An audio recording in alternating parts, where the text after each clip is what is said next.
하루 8분 한국 뉴스 종합 요약. 구독, 좋아요, 알람 설정 해두시면 매일 받아보실 수 있습니다. 안녕하세요. 시청자 여러분. 2025년 2월 12일 수요일 주요 뉴스를 전해드리겠습니다. 정치. 최상목 대통령 권한대행, 추가 경정 예산안 합의 촉구. 최상목 대통령 권한대행이 국회에 경제성장을 지원하기 위한 추가 경정 예산안에 대한 신속한 합의를 촉구했습니다. 경기 침체 우려가 커지는 가운데 정부는 경제 활성화를 위한 추경 편성을 추진하고 있습니다. 여야는 추경의 필요성에는 공감하고 있으나 규모와 용도를 두고 이견을 보이고 있어 협상이 난항을 겪고 있습니다. 이재명 야당 대표, 북한과의 대화 재개 촉구. 주요 야당 대표인 이재명 의원이 북한과의 대화 재개를 촉구했습니다. 그는 북한과의 관계 개선 필요성을 강조하면서도 안보 문제에 대한 신중한 접근을 주장했습니다. 이에 대해 여당은 북한의 비핵화 의지가 선행되어야 한다며 반대 입장을 표명했습니다. 윤석열 전 대통령 탄핵심판 최종 변론 진행. 헌법재판소에서 윤석열 전 대통령에 대한 탄핵심판 최종 변론이 진행되었습니다. 여야 의원들은 탄핵 사유의 정당성을 두고 치열한 공방을 벌였습니다. 헌재는 이번 주 내로 선고를 내릴 것으로 예상됩니다. 경제. 미국 관세 위협에 대한 대응책 마련. 정부는 다음 주 수출전략회의를 개최하여 미국의 최근 관세 인상에 따른 영향을 최소화하기 위한 대책을 논의할 예정입니다.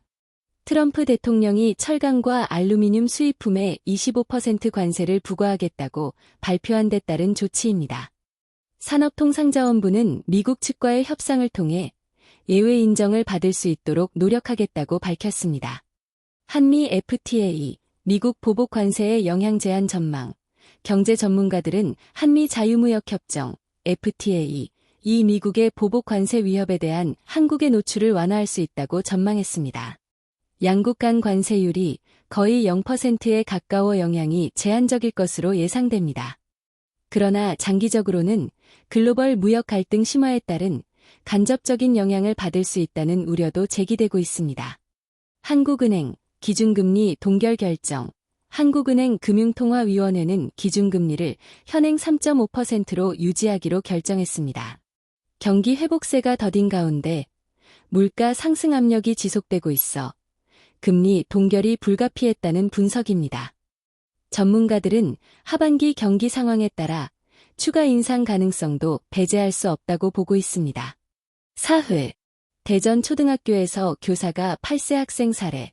대전의 한 초등학교에서 교사가 8세 학생을 칼로 찔러 살해하는 충격적인 사건이 발생했습니다. 경찰은 해당 교사가 수업에서 배제된 것에 대해 짜증을 냈다고 밝혔습니다.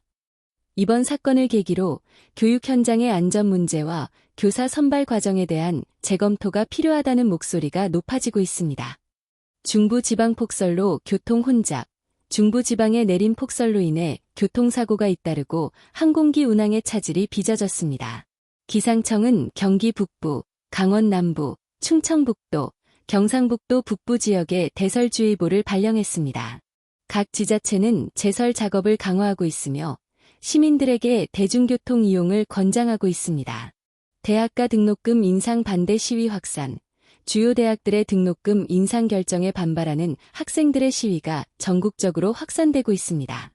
학생들은 교육의 질 개선 없는 등록금 인상은 받아들일 수 없다며 집회를 이어가고 있습니다. 교육부는 대학과 학생 간의 원만한 합의를 위해 중재에 나설 계획입니다. 국제. 미중 무역 갈등 심화. 중국이 미국산 원유와 농산물에 보복 관세를 부과하면서 양국 간 무역 갈등이 심화되고 있습니다. 트럼프 대통령은 추가적인 관세 부과를 예고하며 강경 대응을 이어가고 있습니다. 국제경제 전문가들은 이번 갈등이 장기화될 경우 글로벌 경제 성장에 악영향을 미칠 수 있다고 경고하고 있습니다. 미 상원의원들 동맹국 조선소 활용 법안 발의.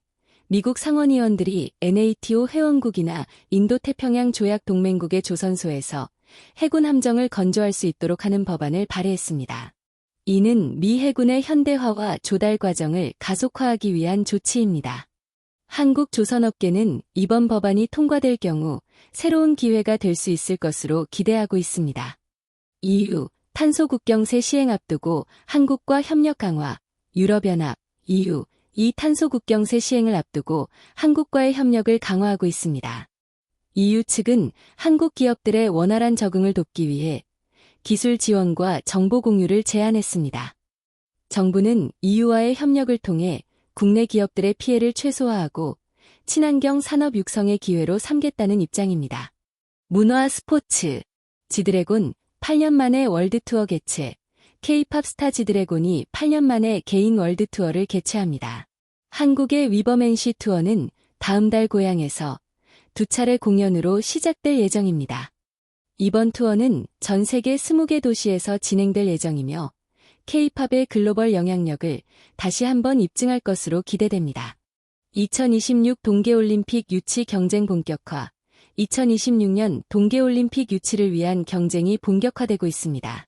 한국을 비롯해 스웨덴, 이탈리아 등이 유치 의사를 밝힌 가운데 IOC는 오는 7월 최종 개최지를 결정할 예정입니다. 강원도를 중심으로 한 한국의 유치 계획은 기존 시설 활용도가 높다는 점에서 긍정적인 평가를 받고 있습니다. 미국 증시 2월 12일 S&P 500 지수는 0.03% 상승하여 6068.50에 마감했습니다. 나스닥 종합지수는 0.36% 하락하여만 9643.86에 마감했고 다우존스 산업평균지수는 0.3% 상승했습니다. 주요 내용 트럼프 대통령이 철강 수입에 25% 관세를 알루미늄 관세를 10%에서 25%로 인상하는 명령에 서명했습니다.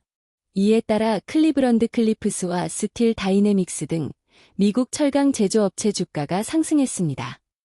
투자자들은 이번 주 발표될 중요한 인플레이션 데이터를 주시하고 있습니다. 코카콜라는 예상을 뛰어넘는 4분기 실적을 발표해 주가가 4% 상승했습니다. 한국 증시 2월 12일 코스피 지수는 0.37% 상승한 2548.39에 마감했습니다. 코스닥 지수는 0.59% 하락한 745.18에 마감했습니다. 주요 내용 미국 의원들이 NATO 회원국이나 인도태평양 조약 동맹국의 조선소에서 해군 함정을 건조할 수 있도록 하는 법안을 발의한 소식에 조선주가 강세를 보였습니다. 외국인과 기관이 각각 968억 원, 518억 원 순매수한 반면 개인은 1973억 원 순매도했습니다. 전문가들은 미국의 인플레이션 데이터 발표와 관세 이슈로 인해 당분간 시장 변동성이 지속될 것으로 전망했습니다. 이상으로 오늘의 주요 뉴스를 마칩니다. 시청해주셔서 감사합니다. 하루 8분 한국 뉴스 종합 요약. 구독, 좋아요, 알람 설정 해두시면 매일 받아보실 수 있습니다.